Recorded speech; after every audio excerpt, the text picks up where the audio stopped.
చంటి పిల్లలకి లేదా చిన్న పిల్లలకి వెన్నపూస, నెయ్యి, మేగడ ఇట్లాంటి ఆరోగ్యానికి మంచిదని పెడుతూ ఉంటారు. ఈ మూడిట్లో ఏది మంచిది, లేకపోతే మనం ఎప్పుడన్నా తినాలన్నా ఏది మంచిదంటే ఈ మూడిట్లో ఫస్ట్ మంచిది పాల మీద మేగడ. ఇందులో కొలెస్ట్రాల్ కూడా చాలా తక్కువ ఉంటుంది. ఒక కోడిగుడ్లో ఉండేంత కొలెస్ట్రాల్ 1/2 కేజీ మేగడలో ఉంటుంది. అంటే 1/2 కేజీ మేగడ తిన్నా ఒక కోడిగుడ్డుకు సమానం అనమాట. అందుకని పాల మీద మేగడ పిల్లలకు కానీ మనకు కానీ ఫస్ట్ మంచిది.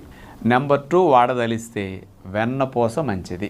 చంటి పిల్లలకి, చిన్న పిల్లలకి మాత్రం ఎప్పుడన్నా ఉదయం పూట ఏదైనా పెట్టాలన్నా టిఫిన్స్లో కానీ, భోజనంలో కానీ, అన్నంలో కానీ అంత వెన్నపూస రోజు పెట్టండి. ఇది వేడి చేయట్లేదు కాబట్టి దానివల్ల దోషం ఎక్కువ రాదు.